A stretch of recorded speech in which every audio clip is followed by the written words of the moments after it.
नमस्कार। Welcome to channel of रचित classes. आज हम बात करेंगे एशियन डेवलपमेंट बैंक के बारे में। तो एशियन डेवलपमेंट बैंक क्या है और किस तरह से काम करता है, कहाँ से शुरू हुआ, सारी डिटेल्स आज हम डिस्कस करेंगे। तो बने रहिए हमारे साथ वीडियो पे। शुरुआत करते हैं सबसे पहले ओरिजिन से। कहाँ से शुरू हुआ था ये एशियन डेवलपमेंट बैंक? तो इसकी पहली तस्वीर है जो एशियन डेवलपमेंट बैंक शुरू हुआ था, इसकी फर्स्ट बिल्डिंग हुई थी। So during the 1950s, it was strongly felt that there should be the bank for Asia.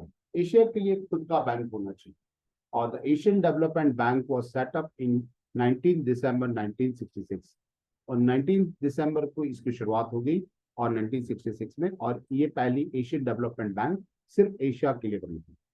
So the headquarters of the Manila in the Philippines, Philippines के अंदर Manila शहर था, वहां पे ये इसका फर्स्ट हेडक्वार्टर्स बना।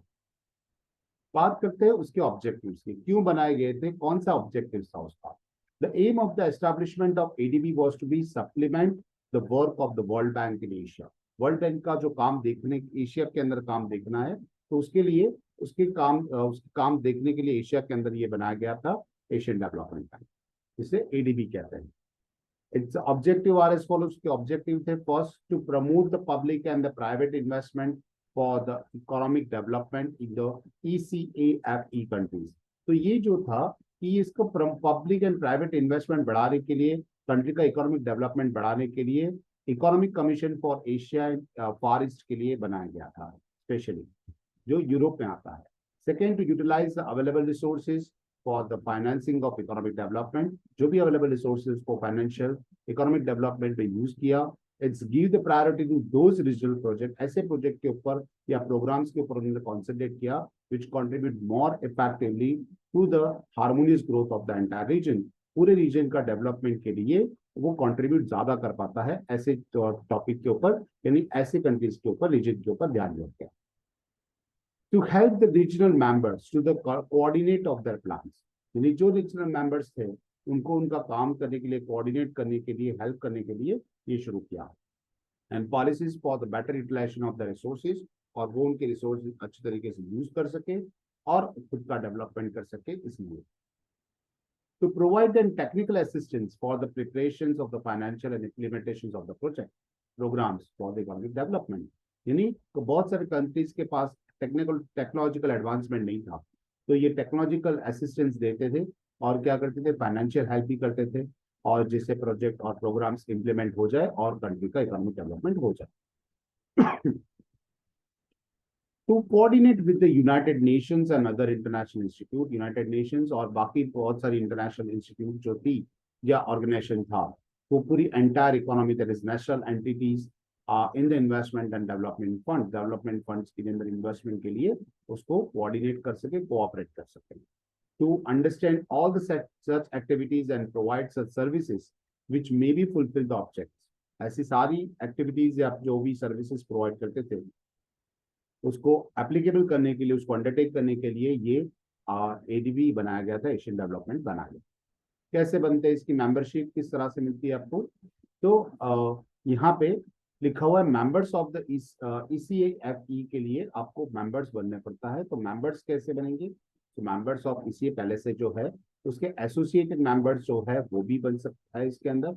अदर कंट्रीज ऑफ ECAFE, यानी जो भी जो इकोनॉमिक फार ईस्ट के अंदर या फिर एशिया के अंदर आता है, ऐसी बात बाकी रीजन जो है वो उसके मेंबर बन सकते हैं, which are the members of the United Nation and any specified agencies, UN या फिर अदर स्पेसिफाइड एजेंसी जो बताई गई थी उसके भी अगर मेंबर है तो इसका मेंबर बन सकते हैं।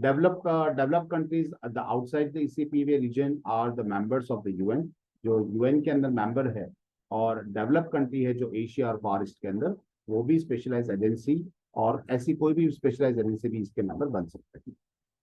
It has an membership of the 56 countries that present, अभी तक 56 कंट्रीज है जिसके मेंबर है, and any country can become its member when 2/3 members of the board और governors cast their votes in this way. यानी जो अभी भी 56 कंट्रीज है, जो 56 कंट्री के गवर्नर्स अगर उसको कंट्रीब्यूट करते हैं कि भी नहीं, वो 2/3 मेजोरिटी मिल जाती है उनकी, तो और कंट्रीज भी इसके अंदर मेंबर बन सकते हैं। मैनेजमेंट के अंदर आगे टॉपिक देखते हैं, the ADB is manage by the president. उसका मैनेजमेंट किस तरह से होता है, तो प्रेसिडेंट इसको मैनेज करता है, वाइस प्रेसिडेंट भी है और बोर्ड ऑफ गवर्नर्स भी है along with this administrative staff. यानी एडमिनिस्ट्रेटिव स्टाफ तो रहेगा ही, लेकिन उसके अलावा उसके ऊपर होता है बोर्ड ऑफ गवर्नर्स और उसके ऊपर वाइस प्रेसिडेंट और उसके ऊपर प्रेसिडेंट रहता है। So the president is the administrative head of the bank, वो सबसे हेड होता है। And the vice president is the performance duties of the president is absent. अगर प्रेसिडेंट नहीं है तो ऐसे कोर्सेज के अंदर वाइस प्रेसिडेंट काम करता है, जो कि हर जगह यही होता है। आगे देखते हैं तो each member of the country is nominated a governor and an alternate governor is the board of the governor. या यहाँ पे क्या होता है कि ईच मेंबर कंट्री, हर एक मेंबर कंट्री होता है, इट्स नॉमिनेटेड एट गवर्नर, वो एक गवर्नर की तरह नॉमिनेट किया जाता है। और अल्टरनेटिव गवर्नर भी हो सकता है बोर्ड ऑफ गवर्नेंस के लिए। At least one meeting of the board of governance is held every year, हर साल एक एडीबी की मीटिंग्स होती है और उसमें सारे गवर्नर्स आते हैं। The board of governors has then delegated to this executive powers, उसको एक पावर्स दी जाती है to the board of directors, यानी हर एक गवर्नर के पास एक स्पेसिफिक पावर्स होता है। The board of directors consists of the 10 members, to whom the 7 belongs to the regional countries and the 3 to the non-regional। यानी फारिस्ट और एशिया के जो कंट्रीज है उसके अंदर जो कंट्रीज आती है उसमें से 7 मेंबर रहेंगे और बाकी के नॉन रीजनल कंट्रीज होती हैं। आगे देखिए, the board of directors take all the decisions relating to bank, यानी बैंक से रिलेटेड सारे डिसीजंस ये लोग लेते हैं। एंड लिखा हुआ है कि passes to the annual budget and present the accounts of the bank to the board of governance for approval.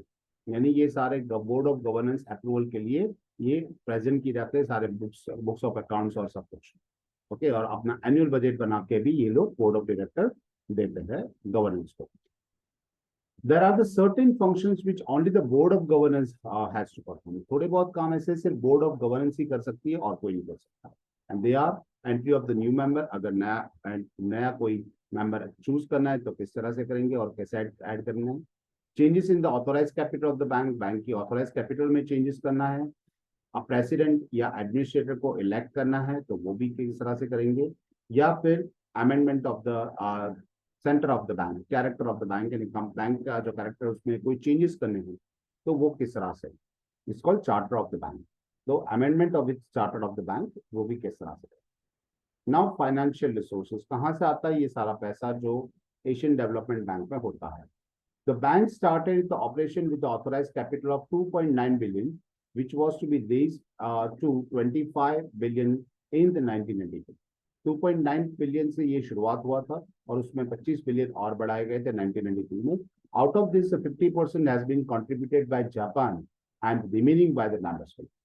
देखो, सिर्फ जापान ने 50% पैसा दिया था ये शुरू करने के लिए और बाकी जो बाकी का पैसा था वो अदर कंट्रीज ने, अदर मेंबर कंट्री ने जुटाया।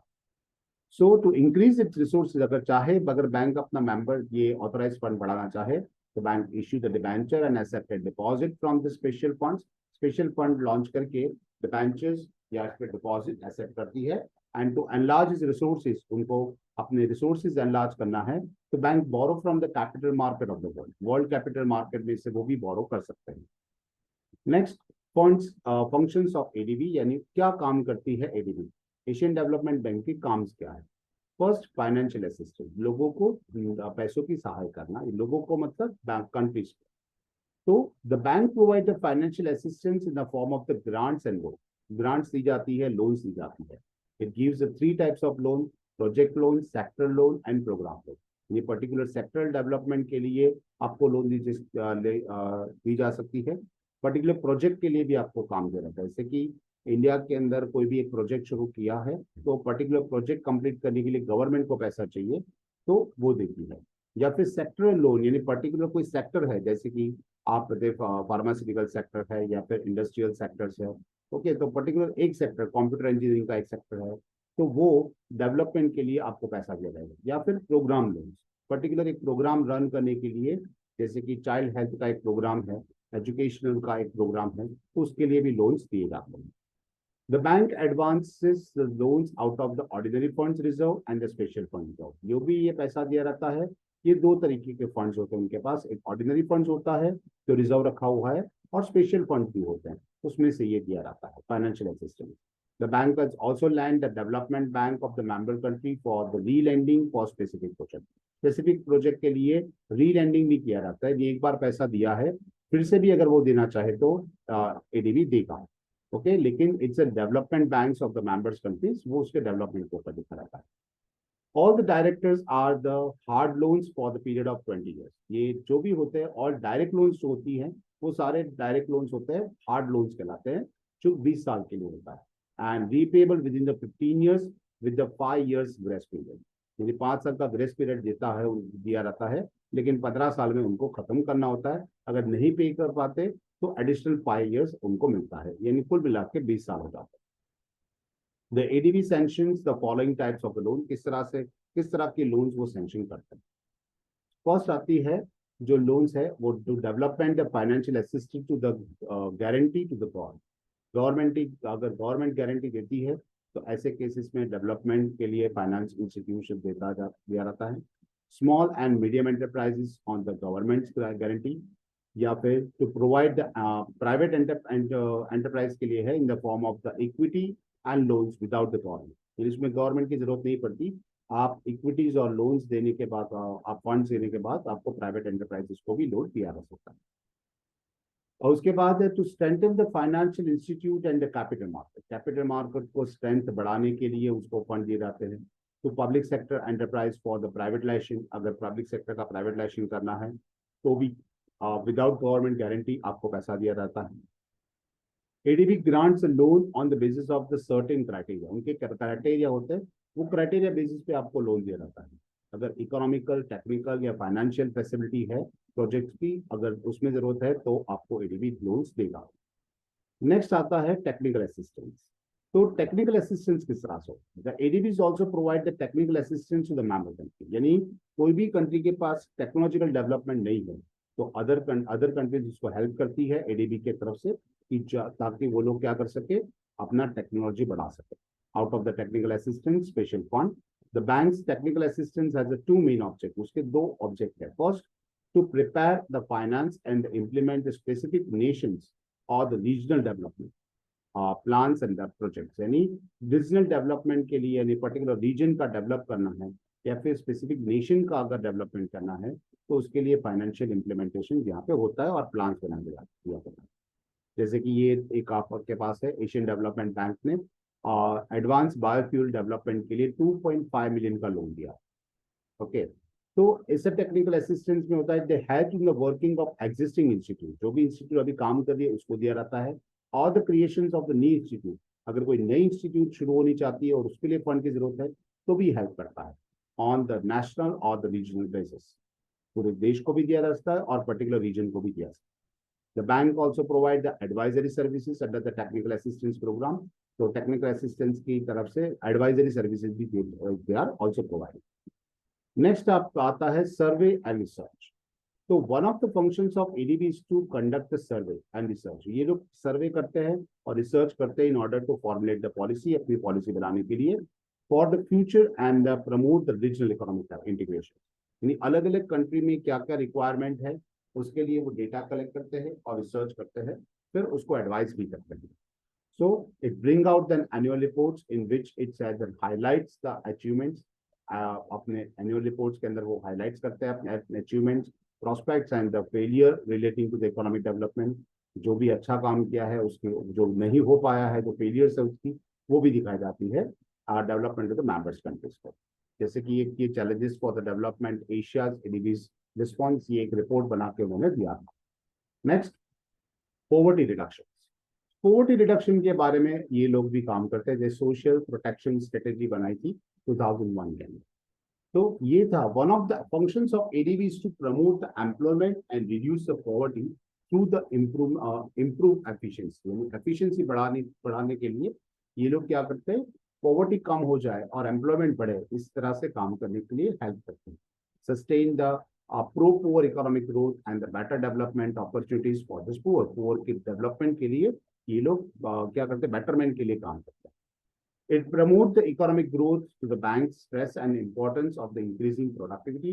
ये क्या करते हैं, promoting the economic growth, country का इकोनॉमिक ग्रोथ बढ़ाते हैं। And the bank stresses and importance to the increase productivity, bank की भी स्ट्रेंथ बढ़ाते हैं ताकि वो ज्यादा लोन ले सके और प्रोडक्टिविटी बढ़ा सके।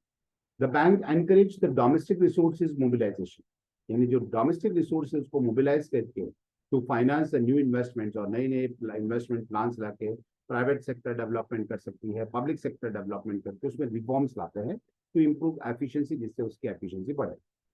Next, the ADB now the pay more attention the human resources development. वो एचआरडी की तरफ ज्यादा ध्यान देती है, यानी ह्यूमन डेवलपमेंट के ऊपर. And the poverty reduction, social infrastructure development, urban environmental improvement and the development, comprehensive economic and the structural reforms etcetera, ये सारे काम भी जो है वो उनका फंक्शंस के अंदर आता है. तो प्रोग्रेस, क्या प्रोग्रेस अब तक किया है एडीबी ने? तो ये प्रोग्रेस अलग अलग सेक्टर्स के बारे में है, तो अलग अलग सेक्टर्स में उन्होंने इन्वेस्ट किया है. ADB was set up in 1966 and the first time he sanctioned the loan amounting 41.6 million in 1968. 1968 में उन्होंने फर्स्ट पहली लोन सैंक्शन की थी $41.6 million. The bank has been providing the assistance in the fields of the agriculture and agro-based industries. Agriculture, agro-based industries के अंदर यानी agriculture related जो industries होती है उसे हम agro-based industries कहते हैं. Energy, industry and the non-fuel minerals, development, banking, transport and communication, water supply, urban development, education, health and population planning. ये बहुत सारे chapters है जिसके अंदर ये क्या करती है, बैंक पैसा इन्वेस्ट करती है, आपको पैसा देती है, लोन्स प्रोवाइड करती है. तो इंडिया की बात करें तो इंडिया और जो हमारे पास एशियन डेवलपमेंट बैंक है उसके बारे में हम डिस्कस करते हैं. सो गवर्नमेंट ऑफ इंडिया और एशियन डेवलपमेंट बैंक के तहत जो भी डिसाइड हुआ है, क्या हुआ है, कहाँ से शुरू हुआ. So ADB is commence in lending to India in 1986. पहली बार उन्होंने 1986 के अंदर भारत को पैसा दिया है. And through has been the founder member of the bank. ये बैंक का founder member के हिसाब से दिया गया. In the earlier period, the loans of India was mainly for the infrastructure sector, such as in powers, roads, ports, etc. यानी हमारा infrastructure development के लिए हमें सबसे पहले ये सारे loans हमने दिए. आगे बात करें तो in recent years, the emphasis has been shifted to the public to resources management programs, urban environmental improvement and the development, health and nutrition and the housing finance to reduce the poverty. तो India में गरीबी कम हो, poverty कम हो, उसके लिए क्या recent years के अंदर मैनेजमेंट प्रोग्राम्स के लिए पब्लिक रिसोर्सेज मैनेजमेंट प्रोग्राम्स है.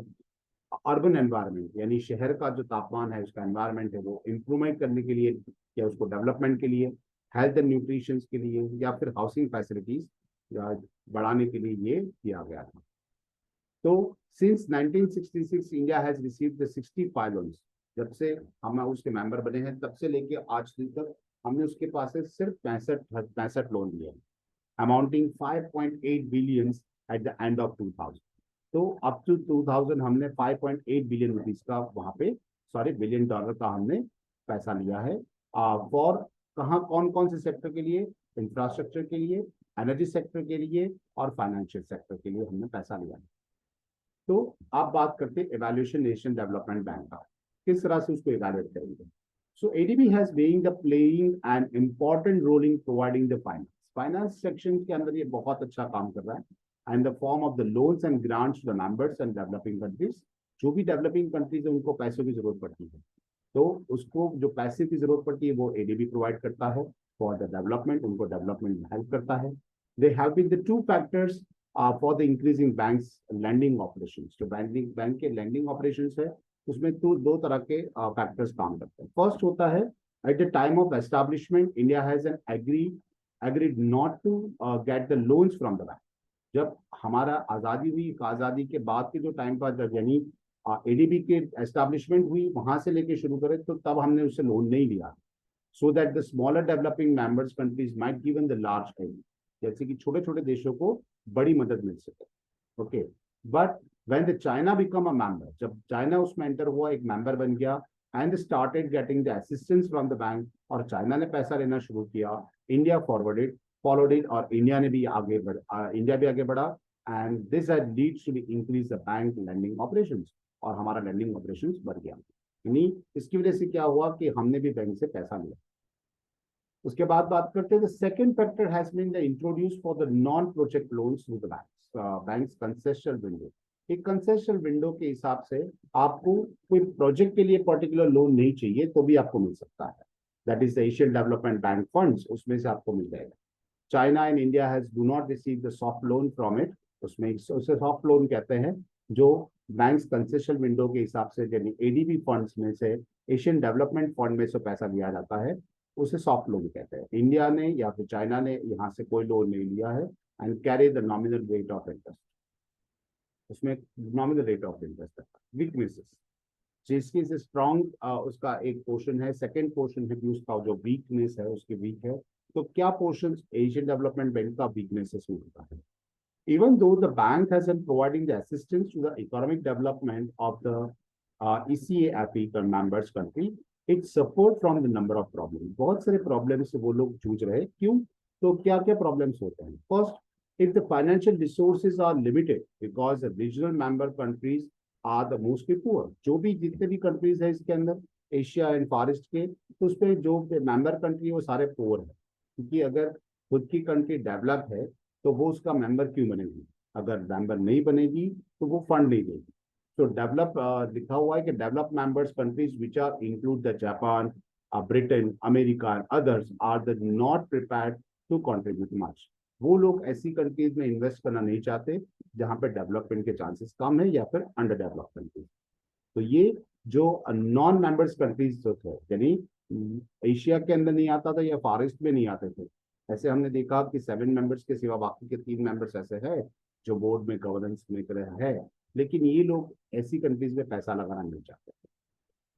There has been the negative transfer to the bank during the last few years for the such countries like Fiji, Malaysia and the Philippines. ये negative transfer भी होता है bank के अंदर, यानी कि ऐसी कंट्रीज के अंदर जहाँ पे जरूरत नहीं है वहां पे भी पैसा दिया रहा है। यहाँ पे आपको 3 कंट्री लेके, मलेशिया, फिलीपींस, फिजी, ऐसी कंट्रीज के लिए अंदर भी पैसा लास्ट फ्यू इयर्स में दिया गया। No doubt the loan sanction have been increased from the Asian Development Fund, but there the disbursement has been less. यानी उसका जो डिसबर्समेंट है, उसकी जो क्या कह सकते हैं, उसको उसी तरह से डिस्ट्रीब्यूट किया रहता है, उसका डिसबर्समेंट जो है वो गलत तरीके से हो रहा है। तो सैंक्शन जो हो रहा है, लोन सैंक्शन हो रहा है वो बढ़ रहा है, लेकिन उसका डिसबर्समेंट गलत तरीके से हो रहा है। It provide the assistance for the mega projects and does not consider the cheap community based on alternative projects. यहाँ पे क्या होता है कि जो मेगा प्रोजेक्ट्स होते हैं वहां पे ही पैसा लगाया जाता है, और it provide the assistance for the mega projects and does not the cheap community based alternative project के ऊपर पैसा नहीं लगाया। सो ये हमने बात की पूरी एशियन डेवलपमेंट बैंक के बारे में। आशा है आपको समझ में आ गया होगा। तो ऐसे ही हमारे चैनल को लाइक कीजिए, शेयर कीजिए अपने फ्रेंड्स के साथ, और ऐसी जानकारी के लिए हमसे जुड़े रहिए। Have a good day.